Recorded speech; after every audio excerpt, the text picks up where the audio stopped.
Hello children, welcome to असा education.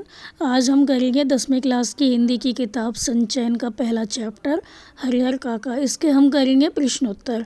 तो आइए देखते हैं कि आपका पहला प्रश्न क्या है। पहला प्रश्न है, कथावाचक और हरिहर काका के बीच क्या संबंध है और इसके क्या कारण हैं। तो कथावाचक और हरिहर काका मतलब जो लेखक हैं जिन्होंने कथा बाची है, मतलब जो ये लेखक हैं उनका हरिहर काका का क्या संबंध है ये आपको बताना है और इसका क्या कारण है, ऐसा संबंध क्यों है उनके बीच में। तो आइए देखते हैं इसका आंसर। तो आंसर होगा कि हरिहर काका लेखक को बचपन से ही बहुत ज़्यादा प्यार करते थे। जो हरिहर काका थे लेखक को बचपन से ही बहुत ज़्यादा प्यार करते थे। वे लेखक को अपने कंधे पर बैठाकर घुमाया करते थे। जैसे एक पिता होते हैं अपने बच्चे को कंधे पर घुमाते हैं, वैसे ही जो हरिहर काका थे वो लेखक को अपने कंधे पर घुमाया करते थे। तो एक पिता का अपने बच्चों के लिए जितना प्यार होता है, लेखक के अनुसार हरिहर काका का उसके लिए प्यार उससे भी अधिक था। मतलब बहुत अधिक हरिहर काका जो थे वो लेखक को पसंद करते थे। तो जब लेखक वयस्क हुए या थोड़े समझदार हुए तो उसकी पहली दोस्ती भी हरिहर काका के साथ हुई। तो दोनों बहुत अच्छे दोस्त बन गए और उससे पहले हरिहर काका के गांव में किसी से इतनी गहरी दोस्ती नहीं थी। तो लेखक कहते हैं कि जब हरिहर काका उसके पहले दोस्त बने तो उनको ऐसा लगा जैसे हरिहर काका ने भी लेखक से दोस्ती करने के लिए इतनी लंबी उम्र तक इंतज़ार किया हो। अभी तक इन दोनों का कोई बहुत अच्छा दोस्त नहीं था। तो जब लेखक समझदार हुए तो हरिहर काका ही उनके दोस्त बने। तो ऐसा लगता था जैसे कि दोनों ने ही इतना लंबा इंतज़ार किया हो दोस्त बनने के लिए। तो हरिहर काका उससे कभी भी कोई बात नहीं छुपाते थे। अपने दिल की जो भी बात होती थी सारी बात लेखक को बता देते थे, उनसे खुलकर बातें किया करते थे। तो इस तरह हम कह सकते हैं कि लेखक और हरिहर काका का बहुत ही घनिष्ठ संबंध था। फिर आपका अगला प्रश्न है कि हरिहर काका को महंत और अपने भाई एक ही श्रेणी के क्यों लगने लगे। तो जो हरिहर काका थे उनको महंत और अपने भाई एक जैसे क्यों लगने लगे। तो आंसर हुआ कि कुछ दिनों तक तो हरिहर काका के परिवार वाले हरिहर काका की सभी चीज़ों का बहुत अच्छे से ध्यान रखते थे। तो जब हरिहर काका अपने परिवार वालों के साथ रहने के लिए गए तो पहले क्या हुआ, शुरू में सबने बहुत अच्छे से ध्यान रखा, लेकिन कुछ दिनों के बाद हरिहर काका को कोई पूछने वाला नहीं था। तो हरिहर काका के सामने जो कुछ बच जाता था, जो बचा कुचा खाना होता था, वही परोस दिया जाता था। तो कभी कभी तो हरिहर काका को बिना तेल घी के ही जो रूखा सूखा खाना होता था वही परोसा जाता था, उसमें ही उनको खुश रहना पड़ता था। अगर कभी हरिहर काका के शरीर की स्थिति ठीक नहीं होती थी या मन की स्थिति ठीक नहीं होती थी तो हरिहर काका पर मानो मुसीबतों का पहाड़ ही गिर जाता था, क्योंकि उनकी तबीयत ठीक नहीं होती थी और कोई देखभाल करने वाला नहीं था। तो इतने बड़े परिवार के रहते हुए भी हरिहर काका को कोई पानी के लिए भी नहीं पूछता था। बरामदे के कमरे में पड़े हुए हरिहर काका को अगर किसी चीज़ की आवश्यकता होती थी तो वो खुद ही उठ कर लेते थे, कोई उनको उठकर कोई सामान भी नहीं देता था। तो जो महंत था वो भी हरिहर काका को यही समझाता था कि उनके हिस्से में जितने खेत हैं वे उनको भगवान के नाम लिख दें, मतलब अपने खेत भी क्या करें, दान में दे दें। तो ऐसा करने से उन्हें क्या होगा, स्वर्ग की प्राप्ति होगी, तीनों लोकों में उनका नाम हो जाएगा। तो जब तक इस दुनिया में चाँद सूरज रहेंगे तब तक लोग उनको याद किया करेंगे। तो इस तरह समझाते थे। उनकी ज़मीन जायदाद है वो महंत लेना चाहता था। तो साधु संत भी उनके पाँव धोएंगे, उनका ऐसा मानना था महंत का, क्योंकि उनकी जो ज़मीन है, उनके जो खेत हैं वो भगवान के नाम लिख दिए गए हैं। तो उनको वो लालच देते थे कि अगर तुम ऐसा कर दोगे तुम्हें सीधे स्वर्ग की प्राप्ति होगी, लोग तुम्हारा गुणगान करेंगे और जो साधु संत हैं वो भी तुम्हारे पैर धोएंगे। तो महंत हरिहर काका से कहते थे कि उनके हिस्से में जो 15 बीघा ज़मीन है, खेत है, उसी के कारण जो उनके भाई हैं उनका जो परिवार है तुमसे जुड़ा हुआ है। किसी दिन अगर हरिहर काका ये कह दें कि वे अपने खेत हैं वो किसी और के नाम लिख रहे हैं तो वे लोग उनसे बात करना भी बंद कर देंगे। तो इस तरह जो महंत थे वो उनको समझाते थे कि तुम्हारा जो परिवार है तुम्हारे लिए इसलिए करता है क्योंकि वो तुम्हारी ज़मीन जायदाद है वो हड़पना चाहता है। तो वो समझाते थे कि तुम्हारे जो खून के रिश्ते हैं वो ख़त्म हो जाएंगे अगर तुम उनसे कह देते हो कि तुमने अपने खेत किसी और के नाम कर दिए हैं, क्योंकि उनको लालच है तुमसे। तो असल में हरिहर काका को समझ में आ गया था कि दोनों ही उनसे उनकी ज़मीन के लिए अच्छा व्यवहार करते हैं। तो उनको समझ में ये आ गया था कि चाहे महंत हो चाहे उनके परिवार वाले हों, दोनों को ज़मीन का लालच है, इसीलिए वो उनसे अच्छा व्यवहार कर लेते हैं। नहीं तो कोई उनको पूछता तक नहीं। इसलिए हरिहर काका को महंत और अपने जो भाई थे वो एक ही श्रेणी के लगने लगे। अब उनको लगने लगा था कि दोनों को ही लालच है, और लालच इतना अधिक है कि दोनों ही क्या करना चाहते हैं, उनकी ज़मीन है, उनके खेत है, वो लेना चाहते हैं। इसीलिए दोनों ही उनके सगे बनते हैं, उनसे बातचीत करते हैं, उनके लिए ज़रा बहुत पूछ लेते हैं। नहीं तो अगर उनके पास ज़मीन नहीं होती तो शायद दोनों में से कोई भी उनको नहीं पूछता। यही वजह है कि हरिहर काका को महंत और अपने भाई एक ही श्रेणी के लगने लगे, एक ही जैसे लगने लगे। फिर आपका अगला प्रश्न है कि ठाकुर बाड़ी के प्रति गांव वालों के मन में अपार श्रद्धा के जो भाव हैं उससे उनकी किस मनोवृत्ति का पता चलता है। तो ठाकुर बाड़ी के प्रति जो उनकी अपार श्रद्धा है उससे क्या पता चलता है कि उनका जो व्यवहार है वो ऐसा क्यों है, वो ऐसा क्यों करते हैं। तो आंसर होगा कि गांव के लोगों को भोला और अंधविश्वासी मनोवृत्ति का माना जाता है। ऐसा माना जाता है कि गांव के जो लोग होते हैं बहुत ही अंधविश्वासी होते हैं, बहुत भोले भाले होते हैं। तो गांव के ज़्यादातर लोगों का यह विश्वास बना होता है कि अगर उनकी जो फसल है अच्छी हुई है तो ये उनकी मेहनत का परिणाम नहीं है बल्कि भगवान की कृपा है। इसको भी वो भगवान की कृपा मान लेते हैं कि भगवान की इच्छा थी, भगवान की कृपा थी, इसलिए हमारी फसल अच्छी हुई। तो किसी की अगर मुकदमे में जीत हो जाती है तो उसका श्रेय भी वो भगवान को देते हैं। अगर किसी की बेटी है, उसकी शादी जल्दी पक्की हो जाती है तो वो यही मानते हैं कि हमने भगवान से मन्नत मांगी थी इसलिए ऐसा हो गया। तो अपनी खुशी से गांव के लोग भगवान को बहुत कुछ दान दे देते हैं, और बहुत से लोग तो खेत का एक छोटा सा हिस्सा होता है वो भी भगवान के नाम कर देते हैं। तो इसी बात का फ़ायदा जो है वो महंत, पुजारी और साधु संत लोग जो होते हैं वो उठाते हैं। उन्हें पता है कि गांव के लोग हैं काफ़ी अंधविश्वासी हैं और भोले भाले हैं, इसी चीज़ का वो फ़ायदा उठाते हैं। तो जो ठाकुरबाड़ी के नाम पर और भगवान को भोग लगाने के नाम पर दिन के दोनों समय हलवा पूरी बनवाते हैं। तो ये जो महंत होते हैं, पुजारी हैं, साधु संत हैं, वो क्या करते हैं, भगवान को भोग लगाने के नाम पर दिन के दोनों समय हलवा पूरी बनवाते हैं और अपने आप क्या होता है आराम से पड़े रहते हैं, अपना तो आराम फरमाते हैं। और जो लोग होते हैं, उनके सेवक होते हैं, उनको सेवा करने के नाम पर पूरे दिन काम में लगाए रखते हैं। तो लोग ठाकुरबाड़ी को पवित्र, निष्कलंक और ज्ञान का प्रतीक मानते हैं। तो ठाकुरबाड़ी के प्रति गांव वालों के मन में अपार श्रद्धा के जो भाव हैं उससे पता चलता है कि वो काफ़ी अंधविश्वासी हैं, बहुत भोले भाले हैं, उनको नहीं पता कि असलियत क्या है। फिर आपका अगला प्रश्न है कि अनपढ़ होते हुए भी हरिहर काका दुनिया की बेहतर समझ रखते हैं। हालांकि हरिहर काका पढ़े लिखे नहीं हैं, फिर भी उनको पता है कि कौन क्या चाहता है।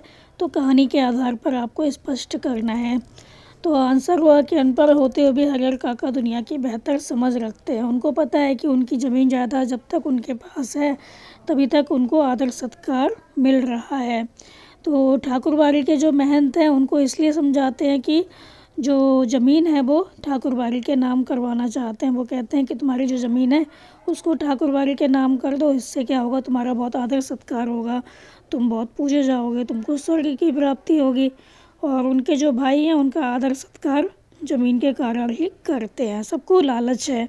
तो हरिहर काका ऐसे कई लोगों को जानते हैं जिन्होंने क्या किया, अपने जीते जी जो अपनी ज़मीन थी वो किसी और के नाम लिख दी थी, लेकिन उनका जो जीवन था बाद में नरक बन गया था। जीते जी उन्होंने अपनी ज़मीन जायदाद थी किसी और को दे दी। फिर क्या हुआ, लोगों ने उनको पूछना बंद कर दिया। अब उनके पास न रुपया पैसा था, ना कोई था जो उनको पूछता। तो उनका जो जीवन था बिल्कुल नरक बन गया था। तो वो नहीं चाहते थे कि उनके साथ भी ऐसा हो। तो उनको बहुत अच्छे से समझ में आ गया था ये बात कि जो दुनिया है वो खाली लालची है, उनको लालच है, उनकी ज़मीन जायदाद वो लेना चाहती है। तो जो महंत है वो भी लालची हैं और जो उनके घर वाले हैं वो भी लालची हैं। सभी लोग उनका आदर सत्कार इसलिए करते हैं ताकि जो उनकी ज़मीन है, जो हरिहर काका हैं, वो उनके नाम लिखते हैं। तो अनपढ़ होते हुए जो हरिहर काका थे उनको दुनिया की बेहतर समझ थी। लोगों को देख देख कर उनको काफ़ी समझ में आ गया था कि उनको अब क्या करना है। फिर आपका अगला प्रश्न है कि हरिहर काका को जबरन उठा ले जाने वाले कौन थे। तो हरिहर काका को ज़बरदस्ती कौन उठा कर ले गया और उन्होंने उनके साथ कैसा बर्ताव किया, कैसा व्यवहार किया। तो आंसर हुआ कि हरिहर काका को जबरन उठा ले जाने वाले महंत के ही आदमी थे। तो उन्होंने ठाकुरबाड़ी के एक कमरे में क्या किया, हरिहर काका को बंद कर दिया, उनके हाथ और पैर बांध दिए और साथ ही साथ क्या किया, उनके मुंह में जो कपड़ा था वो ठूंस दिया ताकि वो आवाज़ ना कर सकें, शोर ना मचा सकें। तो वे लोग काका को उस कमरे में इस तरह बांधकर कहीं गुप्त दरवाजे से भाग गए थे। तो वो लोग तो भाग गए, लेकिन उन्होंने हरिहर काका को वहीं पर बांध कर रखा और उन्होंने कुछ खाली और कुछ लिखे हुए कागज़ों पर हरिहर काका के अंगूठे के निशान ज़बरदस्ती ले लिए थे।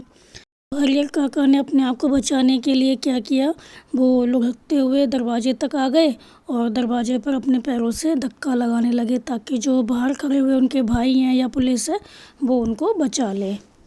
आपका छठा क्वेश्चन है कि हरिहर काका के मामले में गांव वालों की क्या राय थी और उसके क्या कारण थे। तो हरिहर काका के मामले में गांव वालों की क्या राय थी, उनका क्या सोचना था कि हरिहर काका को जो अपनी ज़मीन है, अपने खेत हैं, किसको देने चाहिए और उसकी क्या वजह थी। तो आंसर होगा कि कहानी के आधार पर गांव के लोगों को ना तो महंत जी ने कुछ बताया था और ना ही हरिहर काका के भाइयों ने कुछ बताया था। तो गांव वालों को तो किसी ने कुछ नहीं बताया था, उसके बाद भी गांव के लोग सच्चाई से खुद ब खुद परिचित हो गए। तो उनको पता चल गया था कि इनके घर में क्या चल रहा है। तो गांव के लोग जानते थे कि हरिहर काका के परिवार वाले हरिहर काका का ध्यान नहीं रखते हैं और इसी वजह से महंत जो है वो हरिहर काका को बहला फुसला रहा है, सुख समृद्धि का लालच देकर जो ज़मीन है ठाकुरबाड़ी के नाम करवाना चाहता है। यही वजह थी कि गांव वाले दो वर्गों में बंट गए थे। फिर तो गांव के लोग जब भी कहीं बैठते तो बातों का ऐसा सिलसिला चलता जिसका कोई अंत ही नहीं होता। हर जगह बस उन्हीं की बातें होती थी। कुछ लोग कहते हैं कि हरिहर काका को क्या करना चाहिए, अपनी ज़मीन जो है भगवान के नाम लिख देनी चाहिए। इससे उत्तम और अच्छा कुछ भी नहीं हो सकता। इससे क्या होगा, हरिहर काका को कभी न ख़त्म होने वाली प्रसिद्धि प्राप्त होगी। इसके विपरीत कुछ लोग ऐसे थे जिनकी राय ये थी कि भाई का परिवार भी तो अपना ही परिवार होता है, अपनी ज़मीन उन्हें ना देना, उनके साथ अन्याय करना होगा। तो खून के रिश्ते के बीच क्या होगा, दीवार बन सकती है अगर वो अपनी ज़मीन ठाकुरबाड़ी के नाम कर देते हैं। इससे भाई लोग जो हैं वो उनसे खफा हो जाएंगे, तो उनके बीच क्या होगा, रिश्ता ख़त्म हो जाएगा। तो उन्हें जो अपनी ज़मीन है वो अपने भाइयों को देनी चाहिए। तो वो ऐसा इसलिए भी सोचते थे क्योंकि हरिहर काका के आगे पीछे कोई नहीं था। मतलब वो काका जो थे वो विधुर थे, उनकी अपनी तो कोई संतान थी नहीं जो उनका उत्तराधिकारी बनती। तो 15 बीघे ज़मीन के कारण इन सब का लालच होना भी स्वाभाविक था। तो एक पक्ष था जो ये चाहता था कि ज़मीन जो है वो ठाकुरबाड़ी के नाम कर दी जाए और दूसरा पक्ष ये था जो ये चाहता था कि जो ये ज़मीन है वो परिवार वालों को ही मिलनी चाहिए। फिर आपका अगला प्रश्न है कि कहानी के आधार पर स्पष्ट कीजिए कि लेखक ने यह क्यों कहा कि अज्ञान की स्थिति में ही मनुष्य डरते हैं। जब मनुष्य अज्ञानी होता है तभी उसको मृत्यु से डर लगता है। अज्ञान होने के बाद तो आदमी आवश्यकता पड़ने पर मृत्यु को वरण करने के लिए भी तैयार हो जाता है, लेकिन जब वो ज्ञानी हो जाता है, उसको ज्ञान प्राप्त हो जाता है, तो वो बहुत ही आसानी से मृत्यु को स्वीकार कर लेता है। तो आंसर होगा कि लेखक ने ऐसा इसलिए कहा क्योंकि अज्ञान की ही स्थिति में अर्थात सांसारिक आसक्ति या नश्वर संसार के सुख की इच्छा के कारण ही जो मनुष्य होते हैं मृत्यु से डरते हैं। वो सांसारिक माया मोह में फंसे रहते हैं। जब उन्हें यह ज्ञान हो जाता है कि मृत्यु तो अटल है, सत्य है, मृत्यु तो सबको आनी है, जो इस धरती पर जन्म लेता है वो अवश्य ही मरेगा। तो ये जो हमारा शरीर है वो नश्वर है, जीव शीर्ण हो जाता है। तो इस मृत्यु के माध्यम से प्रभु हमें नया शरीर और नया जीवन देते हैं। तब वे मृत्यु से घबराते नहीं, डरते नहीं हैं, बल्कि मृत्यु आने पर उसका स्वागत करते हैं, अर्थात उसको वरण करते हैं। मतलब जो मृत्यु है जब आती है तो उनको डर नहीं लगता, क्योंकि उनको अब ज्ञान प्राप्त हो गया है कि हमें मृत्यु से नहीं डरना है, क्योंकि मृत्यु तो सबको आनी है एक ना एक दिन, आज नहीं तो कल। तो जब मनुष्य सांसारिक माया मोह में फंसा रहता है, सांसारिक आसक्ति और इस नश्वर संसार की सुख की इच्छा जब उसको रहती है, तभी उसको मृत्यु से डर लगता है। और ज्ञान होने के बाद तो आदमी आवश्यकता पड़ने पर मृत्यु को वरण करने के लिए भी तैयार हो जाता है। तो जो हरिहर काका थे उनको भी अब मौत से डर नहीं लगता था, उनको भी ज्ञान की प्राप्ति हो गई थी। उनको भी पता चल गया था कि अगर उन्होंने अपनी ज़मीन दे दी तो उनकी तो मौत निश्चित है, उनको तो रोज़ ही मरना पड़ेगा, क्योंकि उनके पास ना ज़मीन होगी ना तो कोई उनको पूछेगा। और उनके पास अगर ज़मीन है तो सभी लोग उनको पूछेंगे, उनका आदर सत्कार करेंगे। तो मृत्यु तो एक ना एक दिन आना ही है, तो क्यों ना सुख के दिन बिताए जाएं। फिर आपका अगला प्रश्न है कि समाज में रिश्तों की क्या अहमियत है, इस विषय पर अपने विचार प्रकट कीजिए। तो आंसर होगा कि आज समाज में मानवीय मूल्य और पारिवारिक जो मूल्य हैं वो धीमे धीमे समाप्त होते जा रहे हैं, क्योंकि आज जो लोग हैं वो ज़्यादातर स्वार्थ के लिए रिश्ते नाते निभाते हैं। अब रिश्तों से ज़्यादा रिश्तेदार की कामयाबी और स्वार्थ सिद्धि की अहमियत है। तो जो व्यक्ति जितना अधिक कामयाब होता है उसके इतने अधिक रिश्तेदार होते हैं। तो रिश्ते ही उसे अपने पराये में अंतर करने की पहचान करवाते हैं। तो रिश्ते से ही पता चलता है कि कौन अपना है कौन पराया है। तो रिश्ते ही जो होते हैं दुख सुख में काम आते हैं। ये दुख की बात है कि आज के इस बदलते दौर में रिश्तों पर स्वार्थ की भावना हावी होती जा रही है। तो आज कोई दिल से नहीं चाहता किसी को, बल्कि हर किसी का अपना स्वार्थ होता है। तो रिश्तों में प्यार और बंधुत्व जो है वो समाप्त हो गया है। इस कहानी में भी यदि पुलिस ना पहुंचती तो क्या होता, परिवार वाले जो काका हैं उनकी हत्या कर देते। इंसानियत तथा रिश्तों का खून तब स्पष्ट नज़र आता है जब महंत और उनके परिवार वालों को काका के लिए अफसोस नहीं था, बल्कि उनकी हत्या ना कर पाने का अफसोस था। तो उनको इस बात का अफसोस नहीं था कि जो काका हैं वो बच गए, बल्कि उनको इस बात का अफसोस था कि वो उनकी हत्या नहीं कर पाए। अगर वो मार देते तो उनकी जो ज़मीन है वो सारी उनके हाथ में आ जाती। ठीक इसी प्रकार आज रिश्तों से ज़्यादा धन दौलत को अहमियत दी जा रही है। तो लोग आजकल रिश्तों से ज़्यादा धन दौलत को अहमियत देते हैं। जो जितना अधिक रईस होता है, मालदार होता है, उसके चारों तरफ उतने ही ज़्यादा लोग होते हैं। फिर आपका अगला प्रश्न है कि यदि आपके आसपास हरिहर काका जैसी हालत में कोई हो तो आप उसकी किस प्रकार मदद करेंगे। तो हरिहर काका जैसा कोई व्यक्ति आपके आसपास रहता है तो आप उसकी कैसे मदद करेंगे। तो आंसर होगा कि यदि हमारे पास आसपास हरिहर काका जैसी हालत में कोई होगा तो हम उसकी सहायता निम्नलिखित तरीके से करेंगे। जैसे कि सबसे पहले हम उसके घर वालों को समझाएंगे कि वो अपने कर्तव्य के प्रति सचेत रहें। फिर हम उनको समझाएंगे कि असहाय व्यक्ति की खान पान, रहन सहन, वस्त्र आदि की व्यवस्था समय अनुसार करें। तो उनके साथ अन्याय ना करें, उनके साथ इस तरह का बर्ताव ना करें। तो उसके परिवार के सदस्यों को समझाएंगे कि असहाय व्यक्ति की तुम सहायता करोगे तुमको इसका अवश्य ही फल मिलेगा। तो हरिहर काका तो उनके अपने थे। इस तरह हमारे घर के आसपास भी कोई ऐसा व्यक्ति होगा जो उनका अपना होगा, परिवार का होगा, और उसको परिवार वाले नहीं देख रहे होंगे, तब उनको यही समझाएंगे कि अगर तुम इनकी सहायता करोगे तो इनका जो कुछ भी है वो तुमको अपने आप ही मिल जाएगा। और जो धूर्त लोग हैं, महंत जैसे, पुजारी जैसे, साधु जैसे, इनकी हम रिपोर्ट जो है पुलिस में करेंगे और पुलिस को बताएंगे कि इनकी आंखों पर लालच का चश्मा लगा हुआ है। तो ये असहाय व्यक्ति की ज़मीन पर बलपूर्वक कब्जा करना चाहते हैं। सारी सूचना हम पुलिस वालों को दे देंगे। भाइयों, महंत, साधु और पुजारियों की खबर मीडिया को देंगे। हमारे घर के आसपास ऐसे लोग रहते होंगे, उनके साथ इस तरह का बर्ताव किया जा रहा होगा, तो उनके भाइयों की या महंत है, कोई साधु है, पुजारी है, इस तरह की हरकत करेगा तो हम उसकी खबर मीडिया को देंगे ताकि उनका दुष्प्रचार हो सके। साथ ही सरकारी हस्तक्षेप से उन्हें अपने किए की सज़ा मिल सके। साथ ही हरिहर काका जैसे व्यक्ति को न्याय मिल सके। तो हमारे घर के आसपास ऐसा कोई व्यक्ति होगा, अगर हम ये सब काम करेंगे तो उसको न्याय मिल सकता है। आपका अगला प्रश्न है कि हरिहर काका के गांव में यदि मीडिया पहुंच जाती और तो उनकी क्या स्थिति होती। अपने शब्दों में लिखिए, अगर उस टाइम पे मीडिया होती तो हरिहर काका की क्या स्थिति होती। तो आंसर हुआ कि हरिहर काका का जिस प्रकार से धर्म और घर अर्थात खून के रिश्तों से विश्वास उठ चुका था, सभी ने उनको धोखा दिया था, तो उससे उनकी मानसिक स्थिति काफ़ी ख़राब हो गई थी, मानसिक रूप से बीमार हो गए थे। वो बिल्कुल चुप रहते थे, किसी से कोई बात नहीं करते थे, ना ही उत्तर देते थे। तो वर्तमान दृष्टि से यदि देखा जाए तो आज मीडिया की अहम भूमिका है। तो लोगों को सच्चाई से अवगत कराना उसका मुख्य कार्य है। जनसंचार के द्वारा घर घर में जो बात है वो पहुंचाई जा सकती है। इसके द्वारा लोगों तथा समाज तक बात पहुंचाना आसान है। यदि हरिहर काका की बात मीडिया तक पहुंच जाती तो शायद स्थिति थोड़ी भिन्न होती।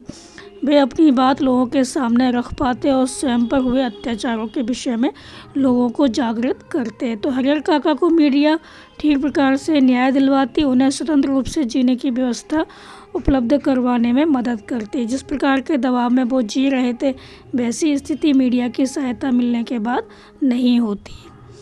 तो ये थे इस चैप्टर के प्रश्न उत्तर बच्चों। आप इनको अच्छे से समझ कर याद कर लीजिए। इनको आपको रटना नहीं है, आपको इनको समझना है, फिर अपनी भाषा में इनको लिखना है। तो आप इनको अच्छे से समझ कर याद कीजिए और हमारे चैनल से एजुकेशन को लाइक कीजिए, सब्सक्राइब कीजिए और शेयर करना बिल्कुल मत भूला करिए। Thank you.